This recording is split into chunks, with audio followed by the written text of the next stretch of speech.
Okay mga kamaster, no? So isang water dispenser, water dispenser dinala sa atin dito, no? Ang problema okay, ang problema niya ay natulo daw, tumutulo. Ewan natin kung saan tumutulo nga. Pwedeng dito sa mga gripo niya. Ayan, sa mga gripo. So titignan pa natin, check upin pa natin kung saan tumutulo kasi kadalasan ang problema ng dispenser, ang problema ng ganito mga dispenser, ang problema ay yung may mga tumutulo sa mga gripo. Ayan, tumutulo daw. So abangan natin ng tulo kung saan yung tumutulo nga daw. Pwedeng sa mga gripo o dito sa baba. So alamin pa natin. Ayan, nilagyan ko na siya ng tubig mga kamaster. Ayan, nilagyan ko ng tubig para malaman na natin kung saan nga tumutulo. Ito mga guys, okay. Ayan ang compressor niya. Ang sabi ng ating customer, lumalamig naman daw. Lumalamig. Yan. So tulo lang talaga. Malamang kailangan nito ng antibiotic. Okay, alamin natin, bubuksan natin 'to. Ito na, master. So nabuksan na natin 'to, Nabuksan na natin ang kanyang front, ang top cover niya, yung top cover niya. So titingnan natin, inspection natin kung saan daw tumutulog.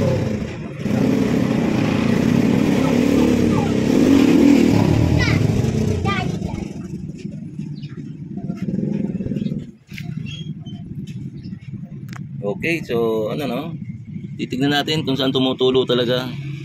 Baka naman ibang tulo naman yung baka ibang tulo naman yung sinasabi ng ating customer. Ayan, dito niya titignan yung mga tulo na yan. Kadalasan dito yan.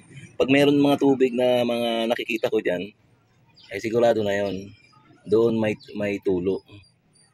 So far wala naman tumutulo. Ayan, wala naman tumutulo mga guys, mga kamaster. Punong-puno na ng tubig yan. So titignan natin dito mga master. So ito titignan natin, pipindutin natin 'to kung may pulutin natin. 'Yun.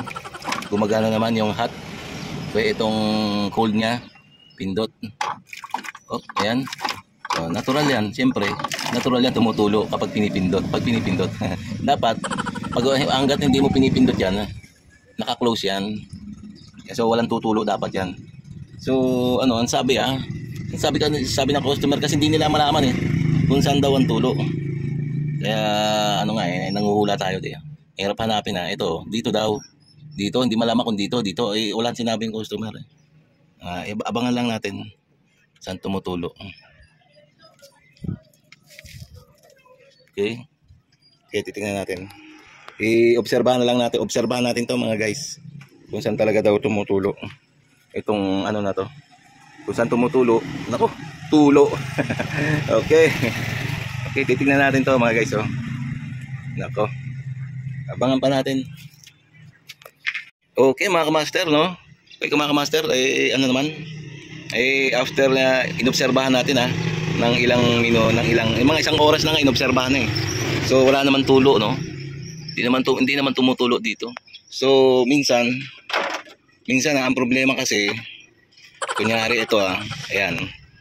Ang problema kasi minsan yung paglagay ng kanilang basyo wala sa ayos. Hindi ba alam yung wala sa ayos. Kunyari ayan, ganyan. Minsan kasi ang problema kaya tumutulo ito. Ayan. Yun, kunyari ayan, naka-intact na siya. Ayusin ko lang to mga kamaster. Okay, ganito yung mga kamaster. Ito ganito yon.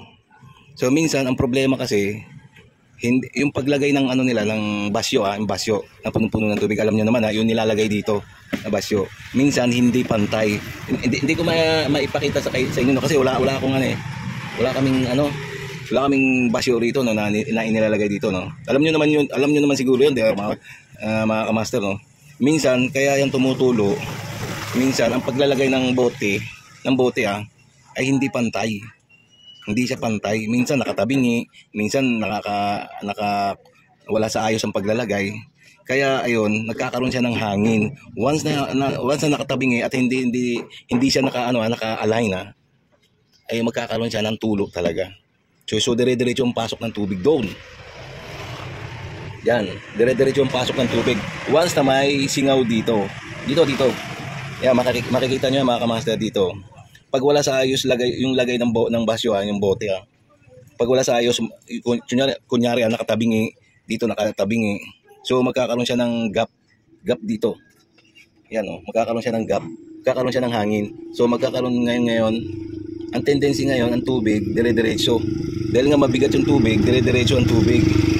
Dire-diretso, tapos ang mangyayari, dire-diretso yung papasok sa mismong water reservoir niya. Ito, papaliwanag ko sa inyo mga kamaster.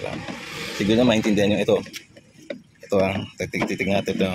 Yan, ito. Tatanggalin natin ito mga kamaster. Kasi, minsan dire-diretso. Pag may singaw nga, di ba? Pinaliwanag ko na siya. Dire-diretso ang tubig na papasok dito sa chamber niya. So ang tendency ngayon, mapupuno ngayon ng tubig. So aapaw ngayon.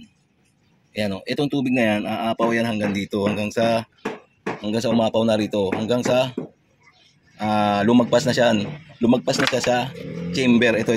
Hanggang sa lumagpas na siya. So siyempre ang tendency noon, tutulo na dito sa labas. Yan, dito. Yan, dito. Lalabas na. Okay? So sana na naintindihan nyo yung aking tutorial. So ganon. So sa palagay ko wala namang problema to mga kamaster. Kasi nga tubig daw. May tubig naman, inobserbahan na lang natin, inobserbahan na natin yan Pero wala naman tumutulo Ayan wala naman tulo Wala naman siyang tulo. So ibig sabihin yan,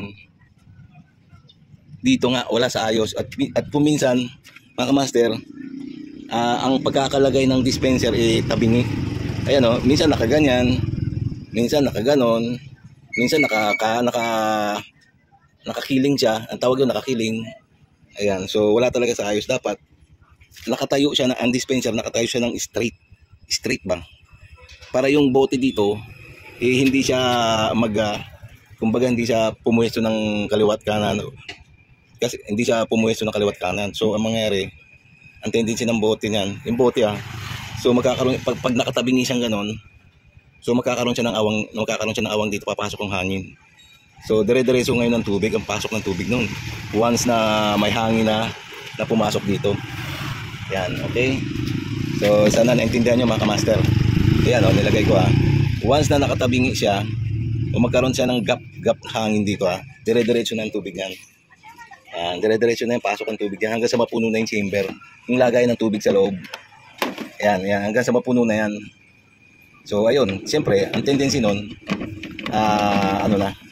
tutulong na talaga sa loob. Okay mga kamaster, ganun lang mga kamaster So sana maintindihan nyo yung ganito mga problema. Simple lang to, pwede naman i-DIY lang to kahit hindi na dalhin sa shop. Okay, so ayun inabangan na natin yan wala naman tumutulo. Yan, wala naman. So wala ring tulo sa baba. Wala ring tulo. So okay to. Ang problema lang wala sa align. Wala sa align tong na to. Ito wala sa align. Yung paglalagay nila ng basyo ng mineral water. Okay? So okay na to. So sana meron kayong konting natutunan kay Master JM. Okay? Simpleng tip lang to sa mga dispenser na tumutulo. Okay?